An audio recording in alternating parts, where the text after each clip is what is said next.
자, 반갑습니다. 배종찬 교수의 맛있는 돈 이야기의 배종찬입니다. 자, 여러분 반갑습니다. 주식 거래 대금이 급감하고 있죠. 또한 부동산 시장에서 부동산의 거래량 또한 급감하고 있는 것 같아요. 이러한 상황에서 우리는 어떻게 대응해야 될까요? 첫 번째로 본다면 손 틀고 간다. 그래요. 누군가가 빠져나가고 있다는 얘기는 뭐 큰 손들이 빠져나가고 있다는 얘기는 나도 등달아서 같이 빠져나가는 방법도 있겠죠.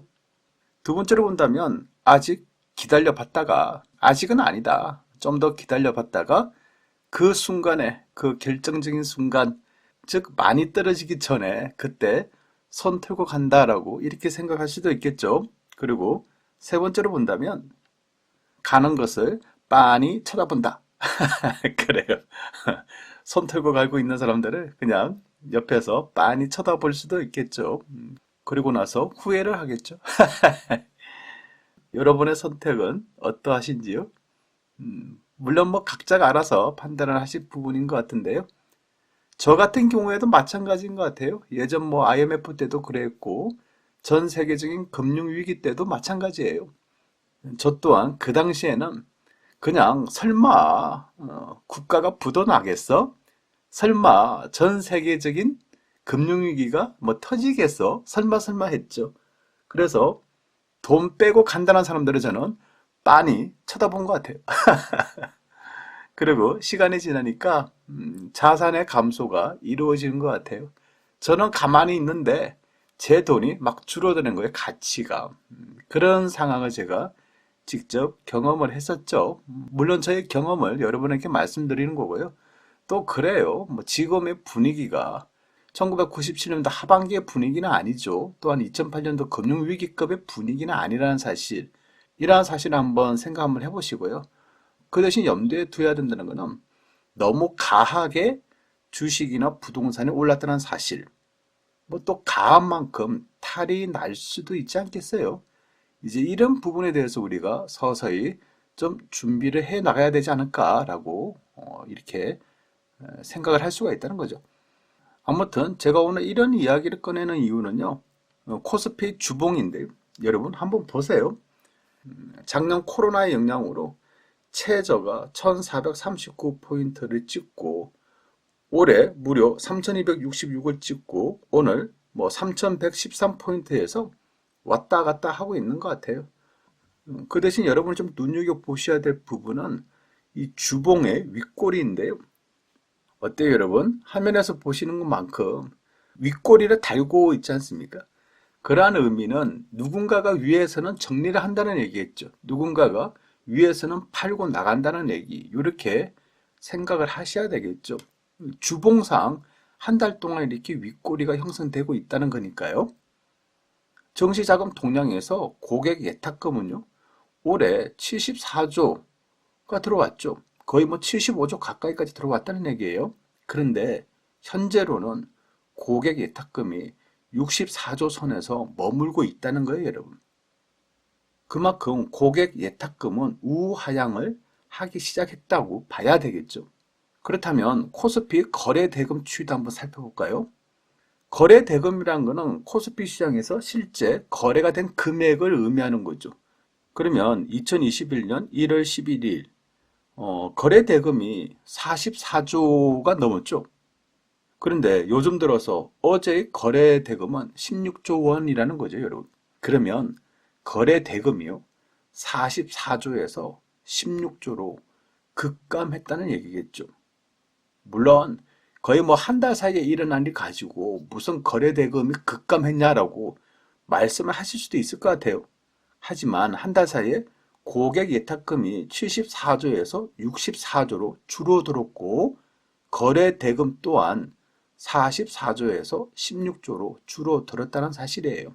이 부분은 어떻게 부정할 수가 없지 않겠습니까? 또한 이러한 부분들을 우리가 눈여겨보셔야 되지 않을까요?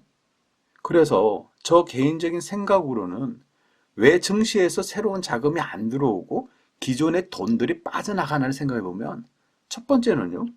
3,000포인트가 넘었다. 이만하면 많이 올랐다라는 인식, 그런 인식이 있지 않을까요? 이제는 좀 3,000포인트 이상에서 매수한다는 게 좀 두려움이 좀 다가오지 않을까요? 이런 부분이 분명히 있어 보이는 거고요. 두 번째로 본다면 신용대출, 담보대출의 규제예요. 뭐 작년까지만 해도 뭐 마이너스 통장이 있는 뭐 전세자금 대출이니 뭐 담보대출이니 빌려서 주식에 많이 투자들을 하셨죠. 그런데 요즘 들어서는 어때요? 정부 입장에서도 이제 대출 관리를 하지 않습니까? 그러다 보니까 신용대출 금지, 담보대출 금지 하다 보니까 돈줄이 서서히 막혔다라고 봐야 되지 않을까요? 그리고 세 번째로 보면 이제 손 털고 나가자. 그래요.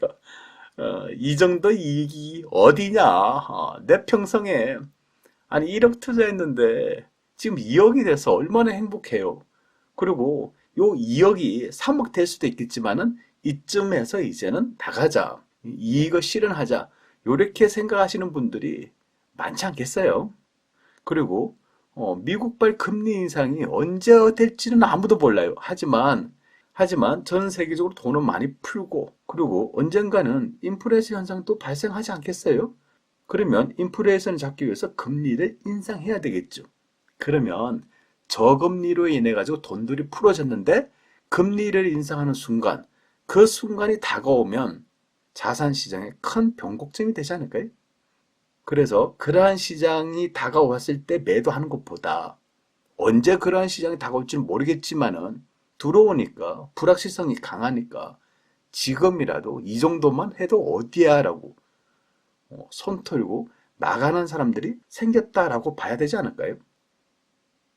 그렇다면 부동산 시장은 어떠한가요? 먼저 서울 아파트 거래량인데요. 오늘 날짜가 2월 18일인데요. 현재까지는 2월달 거래량이 438건이라는 겁니다, 여러분. 물론 2월달을 놓고 치면 대략적으로 3분의 2는 지났고요. 3분의 1 정도가 남은 것 같은데 그렇다 하더라도 거래량이 너무 적어 보인다는 거예요.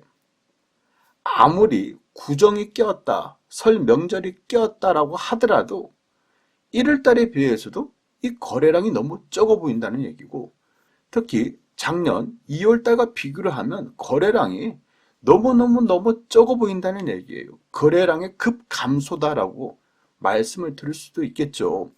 여기에다가 작년에 코로나19에 의해서 3월달, 4월달, 5월달 서울 아파트의 거래량이 확 줄어들었지 않습니까?